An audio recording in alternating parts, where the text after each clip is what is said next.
Hey guys, it's Numistaka back with you again today.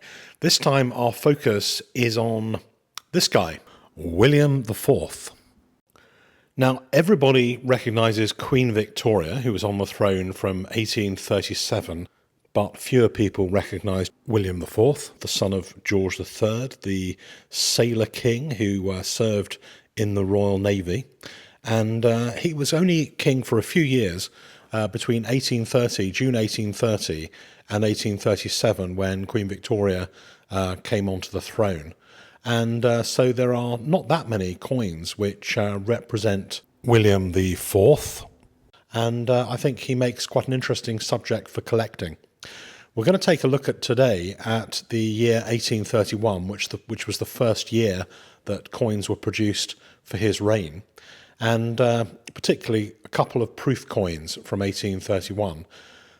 Mintages, some people say 225, other people say the mintages are unknown. Certainly the mintages will be very low, probably under about the 300 mark, and this is a coin that is 190 odd years old. First was purchased at Christmas time from Heritage Auction, I think January actually, just after Christmas. And it went to NGC for conservation and regrading, and to get a change in designation, and you'll see why in a minute. So let's take a look and see what's in the box. This came back the other day in Florida, because I knew I was going to be over here, so it seemed more sensible to have it delivered to me over in the USA. So this coin has spent 3 months with NGC. It arrived with NGC on the 23rd of January, and it's now March, 2/3 of the way through March, and let's have a look at what they have given me back. Well, okay, it's a little bit of a shocker. Now, a kind of interesting shocker in a way, because this coin it's in a very old holder, and a lot of people really love these old holders. Personally, I prefer to see a little bit more of the coin. I think the old holder doesn't present the coin in a great way.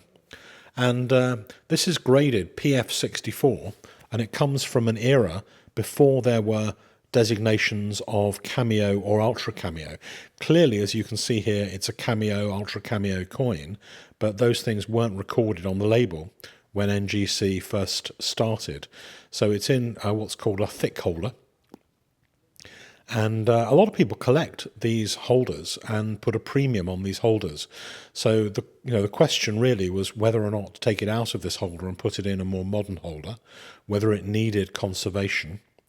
But it was a coin that requested, I put it into NGC and I requested conservation, I requested reholdering. It should have had a new number, and for some reason they didn't do anything with it. They actually wrote to me partway through the process and asked if I wanted to keep the old number or have a new number, and I said, well, I'd like a new number, please. It had photography from NGC, which I assumed had been done after conservation, but they actually haven't taken it out of this holder. So it's a total mystery, and I've obviously raised a query about why they did what they did and what's been happening with NGC. The coin itself actually is a stunner. It's a really, really lovely example, and I think PF64 is probably the highest graded of these coins anyway. So this is a very, very, very good example of a rare coin. It's a half sovereign, and it belongs in the proof set from 1831. And let's just show you a little bit of the proof set and take a look at what else was in it. The proof set was unusual in that it didn't have the £5 gold piece the way the 1826 proof set did. So the highest denomination was £2. You've got the penny, the halfpenny and the farthing in copper. Then you've got the 4 Maundy coins, 1, 2, 3 and 4D, a sixpence, a shilling, a 2 and 6, a half crown, a crown, and then the gold coins, half sovereign, one sovereign, and two sovereign. And here you can see the same set presented how it would have looked originally in the case. A lot of the cases that came with these coins have been have disintegrated over time, and a lot of the ones you see being auctioned are contemporary copies or kind of older copies, but they're not necessarily the original cases. But very, very beautiful coin, and very, very pleased to have this as a new addition to my own collection. Pay close attention, coin lovers. I've managed to negotiate another special deal for you for the Coin Connection for March 2019, 2% off all purchases with the special code at checkout, Numistaka. That's code Numistaka. This next coin is a continuation of the same story as the first part, the 1831 proof set, and this is a coin that came from a recent Stax Bar auction, and also another coin in the set. You saw that the set contains quite a large number of different size proof coins.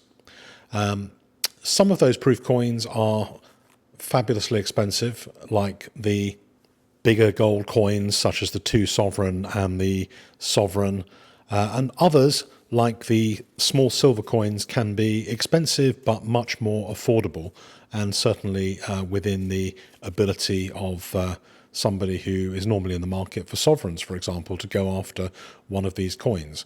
So this was the coin that I bid for at Stax, 1831, proof 63, DCAM.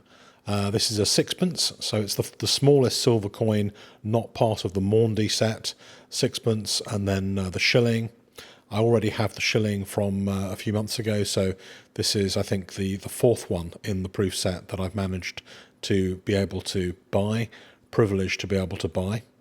So this coin is very unusual. It's unusual because it is the only coin, I think, that PCGS have graded with a DCAM so far.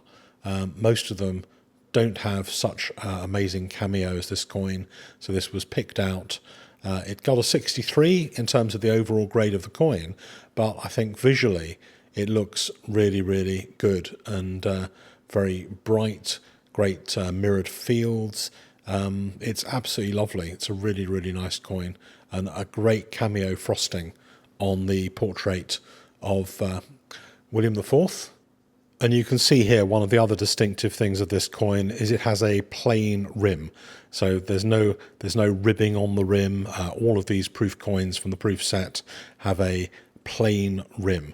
There are some proofs around which do have a ribbed rim, and they're much rarer actually, and they can be slightly more expensive, and that applies to a number of these proof sets, so look out for those. But you can see here the frosting is very good on this side, and frosting on these old proofs is something you could never ever take for granted.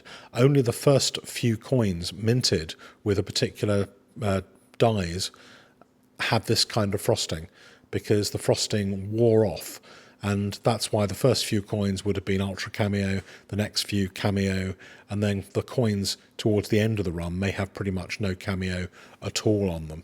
They've changed the whole way they produce this frosting effect recently for more modern coins.